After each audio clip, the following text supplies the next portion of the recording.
Urdu novel मोमन की मोमना की 5वीं किस्त। वो बेड पर लेटी कब से करवटें बदल रही थी, लेकिन नींद थी कि आ ही नहीं रही थी। सामने मोमना का बेड आज खाली था। इसे देखकर रमला की आंखें भीग गई थीं। उठकर बैठ गई। सर झोली में रखकर वो रो रही थी। इसे वो बहुत याद आ रही थी। नींद और रोने की वजह से इसके सर में दर्द हो रहा था। सर पर दुपट्टा लिया, अपना तकिया उठाकर वो अम्मी के कमरे में चली गई। अम्मी, जाग रही हैं? इसने उनसे पूछा, जो मुंह दीवार की तरफ की हुई थी। हाँ बेटा, क्या हुआ? वो वहीं से बोली। इनकी आवाज़ से लग रहा था कि वो भी रो रही हैं। अम्मी, मुझे नींद नहीं आ रही ना, यहाँ सोना है, रमला बोली। हाँ बेटा, आ जाओ यहीं, वो दुपट्टे से आंसू साफ करती हुई बोली। वो इनके साथ जाकर लेट गई। उन्होंने इसकी पेशानी पर प्यार किया। एक दिन तुम भी मुझे इसी तरह छोड़ जाओगी, जैसे आज मोमना छोड़ गई है, वो उदासी से बोली। मैं आपको छोड़कर नहीं जाऊंगी, वो उनके सीने से लगकर बोली। बेटा, हर बेटी को जाना ही होता है। तो ठीक है ना, हमने अपनी बेटी दी है तो खाला से बोलें कि अपना बेटा हमें दे दें। हम भी तो अभी की जुदाई बर्दाश्त कर रहे हैं ना, वो भी कर लेंगी, वो मज़े से बोल रही थी। नहीं बेटा, ऐसे नहीं होता ना, बेटे ख़ानदान चलाते हैं, वो कैसे अपना ख़ानदान छोड़ सकते हैं, वो इसकी बात पर मुस्कुराती हुई बोली। सब कहते हैं कि मर्द बहुत बहादुर होते हैं, लेकिन वो फिर अपने माँ बाप को छोड़ नहीं सकते, और लड़कियां वो छोड़ जाती हैं। अच्छा, तुम इन बातों को छोड़ो और सो जाओ, सुबह जल्दी उठना है, इसकी पेशानी पर प्यार करती हुई वो बोली। इसकी आंख खुली तो इसने देखा कि मोमिन बेड पर नहीं है। वॉशरूम से पानी गिरने की आवाज़ आ रही थी। शायद वो वॉशरूम में ही था। इसने आंखें मूंद ली। वो वज़ू करके वॉशरूम से बाहर निकला। मोमना, उठो, नमाज पढ़ लो, अपनी घड़ी पहनता वो उसे उठा रहा था। मैं जाग ही रही हूँ, वो बेड से उठती हुई बोली। अच्छा, मैं मस्जिद जा रहा हूँ, देर हो रही है, तुम भी नमाज पढ़ लो। वो इसे नमाज का कहता जल्दी से बाहर निकल गया। पीछे इसके दिमाग में सूरह रहमान की वो आयत आई जिसमें अल्लाह ने कहा था, और तुम अपने रब की कौन कौन सी नेमतों को झुटलाओगे। बेशक नेक हमसफ़र भी तो अल्लाह की एक बहुत बड़ी नेमत है। वो ये सोचती बेड से उठकर वॉशरूम वज़ू करने के लिए चली गई। आज इनका वलीमा जो हाल में था, सुनहरी मैक्सी पहने वो आज बहुत प्यारी लग रही थी। आज इसके चेहरे पर इत्मीनान था, खुशी थी। आज वो हंस रही थी तो वो हंसी खालिस थी। माशाल्लाह आपी, आज आप बहुत प्यारी लग रही हैं, रमला इसकी तारीफ करती हुई बोली। अच्छा, शुक्रिया आपका। खैर, तुम्हारा दुपट्टा आज कुछ ज़्यादा ही नहीं पीछे हो गया, वो इसके दुपट्टे को देखकर बोली जो सर से उतर रहा था। यार अपी, क्या करूं, वो खुद ही उतर रहा है, वो सही करती हुई बोली। तो तुमने ये दुपट्टा लिया ही क्यों जो सर से उतर रहा है? पिन लगा लो ना, अगर नहीं ठहर रहा तो। अच्छा, आपके पास है पिन? इसने पूछा। नहीं, मेरे पास नहीं है, किसी और से पूछ लो, नरमीन से पूछो, शायद इसके पास हो। अच्छा, ये बोलती अब इसकी नज़रें नरमीन को ढूंढने लगी।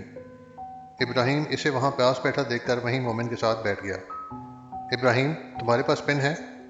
इसने इब्राहिम से पूछा। क्यों, तुमने अपना मुंह सिलाई करना है जो पेन की ज़रूरत पड़ गई है? वो शायद सिलाई वाली सुई समझ रहा था।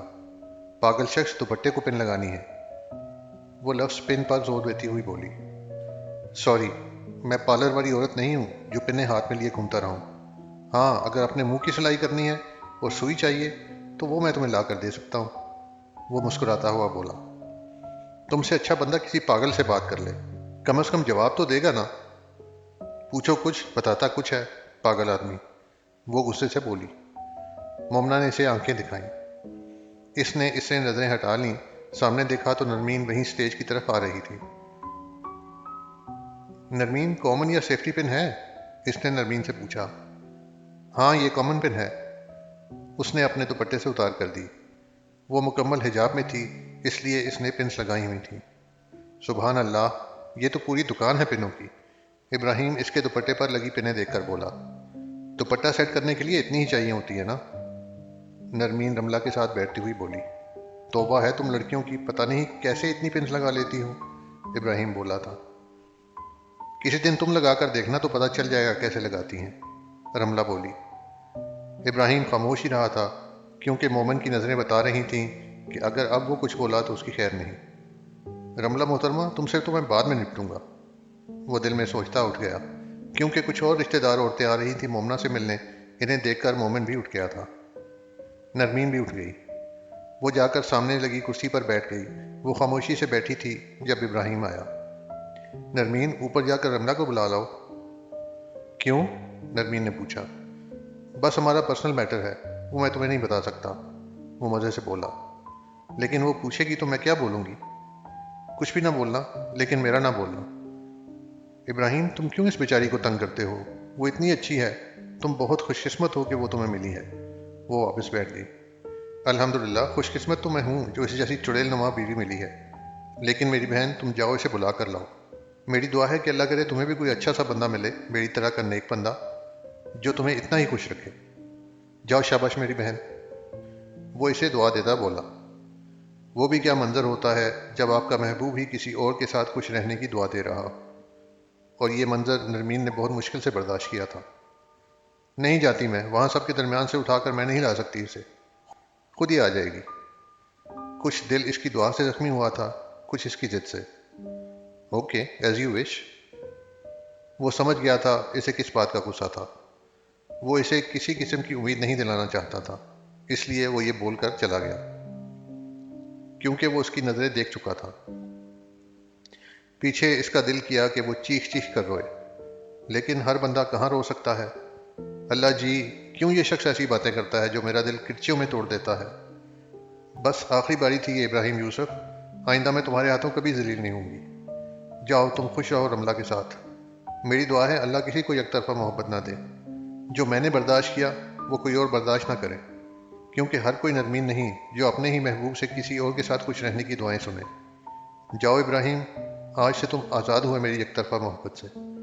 आज के बाद तुम मेरे दिल में ना ही मोहब्बत का जज्बा देखोगे, ना ही नफरत का।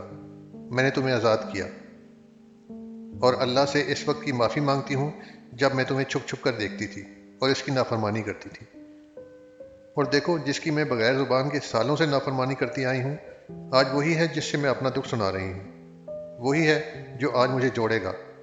वो इसकी पुश्त देखती इसे आज आज़ाद कर रही थी। इनकी शादी को महीना हो चुका था। सब वापस से अपनी रूटीन के कामों में मसरूफ़ हो गए थे। मोमिन की भी अब ऑफिस से छुट्टियां ख़त्म हो गई थीं।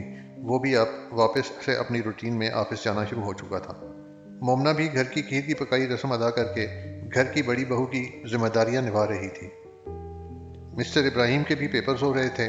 कल इसका सेकंड लास्ट पेपर है।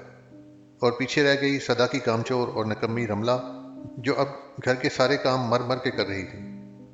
आज इसने घर की सारी सफाइयां वगैरह की थी, क्योंकि सर्दियां करीब आ रही थीं और सर्दियों में इन मैडम से रजाई तक भी हिलाई नहीं जा सकती। इसलिए आज ही सफाई कर रही थी कि सर्दियां तो कम से कम सुकून से गुजरें। लेकिन इसे अभी नहीं पता था कि एक दफ़ा घर का काम शुरू कर दो तो फिर सुकून नसीब होना मुश्किल है। सुबह पहले इसने वॉशिंग मशीन लगाकर कपड़े और घर के पर्दे चादर सब कुछ धोया। अभी फर्श धोकर वो बाहर शहर में लगे तख्त पर मरने वाली हो रही थी। भूख भी लगी हुई थी, लेकिन किचन की तो वो अभी तक शक्ल भी नहीं देखना चाहती थी। लेटे लेटे ही इसके दिमाग में एक नया ड्रामा आया। कमरे से मोबाइल लाया, व्हाट्सएप खोला, इसका लास्ट सीन चेक किया जो कल दोपहर का था। अल्लाह, ये शख्स कभी भी ऑनलाइन नहीं होता वक्त पर। वो मुंह में बुड़बुड़ाई। एक बात थी कि इब्राहिम बहुत कम मोबाइल इस्तेमाल करता था। व्हाट्सएप को गोली मारती इसने इसे कॉल करने का सोचा। वो बैठा अपने पेपर्स की तैयारी कर रहा था। किताब आगे खोले, वो बेहद मसरूफ सा लग रहा था, क्योंकि जनाब अपनी किताबें खोलते ही पेपर्स के दिनों में थे। सिर्फ आज ही का दिन था रट्टे मारने का। मोबाइल साइलेंट में लगाकर इसने सामने टेबल पर रखा हुआ था। किताब से नज़र उठाकर देखा तो मोबाइल की स्क्रीन पर इसका नाम जगमगा रहा था। चुड़ैल, तुम कभी भी सुकून से न पढ़ने देना मुझे। वो कॉल बिजी कर गया था। दूसरी तरफ से इसका पारा हाई हो गया। बंदा मर जाए लेकिन इब्राहिम के बच्चे का मोहताज ना हो, उसने गुस्से से कहा और दोबारा नंबर डायल किया।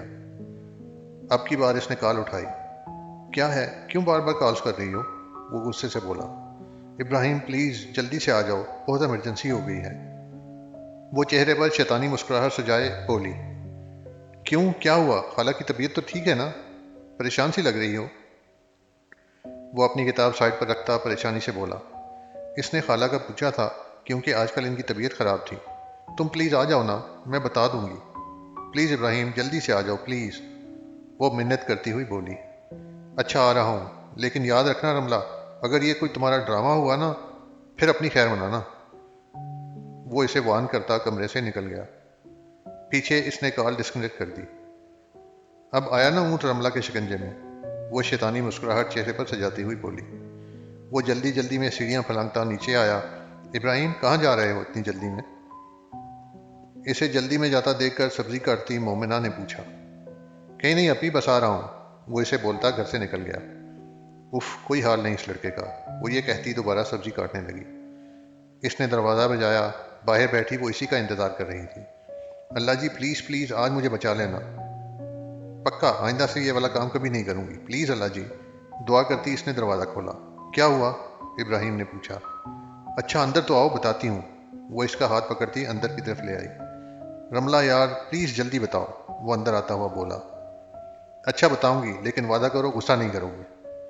अगर तुम्हारा कोई उल्टा काम है तो फिर गुस्सा ही आएगा। नहीं नहीं, उल्टा काम नहीं है, वो जल्दी जल्दी बोला। अच्छा बताओ भी अब, वादा करो ना, कुछ कहोगे तो नहीं? वो बच्चों की सी जिद करती हुई बोली। अच्छा यार कुछ नहीं कहता, बताओ भी। वादा? हाँ वादा। अच्छा इब्राहिम देखो ना, सुबह नमाज पढ़ के मैंने मशीन लगाई, सारे घर के कपड़े धोए, किचन की शक्ल ही नहीं देखी। अब मैं बहुत थक गई हूँ ना। देखो प्लीज़ मुझे मलक अंकल की दुकान से दही और अब्बास अंकल की दुकान से 2 रोटियां ला दो। अब अम्मा बाहर का सालन नहीं खाती, दही से ही खा लेंगी। प्लीज़ मेरे शहजादे ला दो ना। वो इसे सारी बात बताती प्यार से अब इसकी मिन्नत कर रही थी। रमला अल्लाह की कसम तुम इतनी बड़ी फिल्म हो ना, दिल कर रहा है कि उठाकर फेंक दूं तुम्हें इसी कूड़े वाले डब्बे में जहां से तुम्हें खाला ने उठाया है। वो गुस्से से इसे बोला।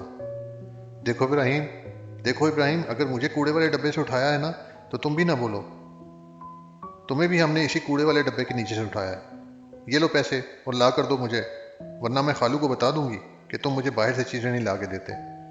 उसने उसे खालू की धमकी दी, क्योंकि उन्होंने इब्राहिम को सख्ती से कहा हुआ था कि तुमने ही मार्केट से ला कर देना है सब कुछ। इतने पैसे हैं कि तुम्हें सब कर ला कर दूँ? रखो इन पैसों को। अब वो इसे पैसे वापस करता हुआ बोला। अच्छा ठीक है, फिर आते हुए आइसक्रीम भी ले आना। अभी अंकल आए थे आइसक्रीम वाले, मेरे बाहर आने तक वो चले गए थे। प्लीज़ ले आना, बहुत दिल कर रहा है, पूरा दिन काम कर कर के मेरा तो दिल चल रहा है। हाँ देखो, तुमने आज ये काम कर कर के पूरे मुल्क पर एहसान कर दिया है ना, वो इसके आगे हाथ जोड़ता हुआ बोला। हाँ तुम करो ना, पता चले कितने मुश्किल हैं ये सब। पक्की पकाई मिल जाती है ना तुम मर्दों को, इसलिए कदर नहीं मुझ जैसी बेचारियों की। वो मासूम सी सूरत बनाती हुई बोली। पता नहीं कौन सी मनहूस खड़ी थी जब तुम्हें हमने इस डब्बे से उठाया था, वो दरवाज़ा खोलता हुआ बोला। इब्राहिम अब बस कर दो ना ये वाला डायलॉग, बचपन में अच्छा लगता था, अब नहीं, वो नाक चिढ़ाती हुई बोली। मोहतरमा ये डायलॉग नहीं है बल्कि तल हकीकत है, वो कहता बाहर चला गया। बदतमीज ना हो तो एक दफ़ा चीज़ें ला दो, फिर देखना सूद समेत जवाब दूंगी, वो गुस्से से कहती अंदर चली गई। वो दोनों बचपन से ही एक दूसरे को ये कहकर चिढ़ाते थे कि हमने तुम्हें कूड़े वाले डब्बे से उठाया है। इब्राहिम तो मजाक में उड़ा देता था, लेकिन रमला असल में आकर अम्मी से पूछती थी कि मुझे आपने कूड़े वाले डब्बे से उठाया है। अगर वो हाँ कहते तो फिर बैठी रोती रहती थी। वो अपने कमरे में बैठी कोई किताब पढ़ रही थी जब मोमिन कमरे में आया। अस्सलाम वालेकुम। लैपटॉप बैग साइड पर रखता इसने सलाम किया। वालेकुम सलाम। वो जल्दी से बेड से उठकर खड़ी हो गई। पानी लाऊं? इसने पूछा। नहीं रहने दें, बाकी सब कहाँ हैं? वो इसे पानी से मना करता बाकी सब का पूछने लगा। जी वो छत पर हैं। अच्छा आप क्यों नहीं गई? मेरे सर में दर्द हो रहा था, इसलिए। अच्छा अब आराम है? इसने पूछा। जी आराम है, वो सोफे पर बैठती हुई बोली। अच्छा अगर नहीं भी आराम तो खुशखबरी सुनाऊं, तो सारा दर्द भूल जाओगी, वो उसे देखता हुआ बोला। कैसी खुशखबरी? इसने पूछा। बताऊंगा, लेकिन आप पहले सबके लिए अच्छी सी चाय बनाकर ऊपर ही ले आओ, फिर वहीं बताऊंगा। नहीं आप अभी बताएं ना, वरना मुझे चाय नहीं बनेगी, वो खुशी से बोली। नहीं सबके साथ ही बताऊंगा, वो इनकार करता हुआ बोला। फिर आपने ये भी सबके सामने ही कहना था ना, वो मुंह फुलाकर बोली। क्या बाद में बताना था? यही कि खुशखबरी है। अच्छा इससे क्या हो गया अगर मैंने आपको पहले बता दिया तो? वो अब इसे तंग कर रहा था। बहुत कुछ हो गया, वो ये कहती किचन की तरफ चली गई। पीछे वो चेंज करता ऊपर आ गया था। अब्बा बैठे अपनी किताब का मुताला कर रहे थे। अम्मा बैठी फुफ्फो से फ़ोन पर बात कर रही थी और इब्राहिम पेपर्स की तैयारी कर रहा था। वो अब्बा से बातें करने लग गया। इसे देखकर अम्मा ने कॉल बंद कर दी। मौसम बहुत अच्छा हो रहा था। वो बातें कर रहा था जब वो चाय लेकर आई। वाह अपी, कसम से पढ़ पढ़ कर मेरे तो सर में दर्द हो गया था। इतनी चाय की तलब हो रही थी। वो इसे चाय रखता हुआ देखकर बोला, जब सारा सारा साल किताबों को खोलोगे नहीं तो आखिर में तो यही हाल होगा ना। अम्मा ने इसे कहा। अम्मा बात यह है ना, अगर मैं सारा साल भी पढ़ने में ज़ाया कर दूं तो ज़िंदगी को ऐसे इंजॉय करूं। अब करो ज़िंदगी इंजॉय, अम्मा की जगह मोमिन बोला। वो क्या है ना, रोलते गए हैं पर चस पड़ी आई। बस मुझे वो वाला गाना आज सूट कर रहा है, वो हंसता हुआ बोला। अब्बा ने नज़रें किताब से उठाकर इसे घूरा। इनकी नज़रें देखकर वो गर्दन झुका गया। वो इसे सिर्फ भूल ही सकते थे। अच्छा, आप सबके लिए खुशखबरी है मेरे पास, मोमिन चाय का कप उठाकर अब्बा को देता हुआ बोला। कैसी खुशखबरी, जल्दी बताओ, अम्मा बहुत बेसब्री से बोली। अम्मा, अल्हम्दुलिल्लाह आप सबकी दुआओं से मेरी प्रमोशन हो गई है, वो मुस्कुराता हुआ बोला। मोमना के मुंह से एकदम से निकला अल्हम्दुलिल्लाह। पास बैठी अम्मा ने भी फौरन से देखा। माशाअल्लाह, अल्लाह का बहुत बहुत शुक्र है, अल्लाह मेरे बेटे को मजीद तरक्की दे। अम्मा कुर्सी से उठती इसे गले लगाती हुई बोली। अब्बा ने भी उठकर इसे गले लगाते दुआ दी। भाई बहुत बहुत ज़्यादा मुबारक हो आपको। इब्राहिम ने भी इसे गले लगाया था। बस एक वही थी जो कुर्सी पर सिमटी हुई बैठी थी। वो सबसे मिलता कुर्सी पर बैठा था। इसे देखा जो इसे देखकर मुस्कुरा रही थी। कोई बात नहीं मोहतरमा, आपसे मुबारकबाद कमरे में जाकर लूँगा। वो इसे देखता दिल में सोचता मुस्कुरा गया। वो इसे मुस्कुराता देखकर सोच रही थी कि ये शख्स मुस्कुराता बहुत कम था, लेकिन जब मुस्कुराता था तो इसे लगता था कि कायनात की हर शय मुस्कुरा रही है। ये तो इसके दिल की मोहब्बत थी जो इसे ये महसूस हो रहा था। भाई, ये खाली मुबारकबाद नहीं चलेगी, कुछ होना चाहिए, फिर मज़ा आएगा, इब्राहिम अपनी किताब बंद करता हुआ बोला। जी मेरे शहजादे, ज़रूर होगा, लेकिन जिस दिन लास्ट पेपर होगा इस शाम को फिर होगा, वो इसे किताब वापस पकड़ाता हुआ बोला। बस सिर्फ 4 दिन, फिर पढ़ाई कौन और मैं कौन, वो बोला। बेटा आप अभी भी पढ़ाई को नहीं जानते, अब्बा बोले। वो कुछ नहीं बोला, बस गर्दन नीचे करके मुस्कुरा गया। मेरी बेटी की कदम बहुत अच्छे साबित हुए हैं मेरे मोमिन के लिए, अम्मा मोमिना को प्यार करते हुए बोली।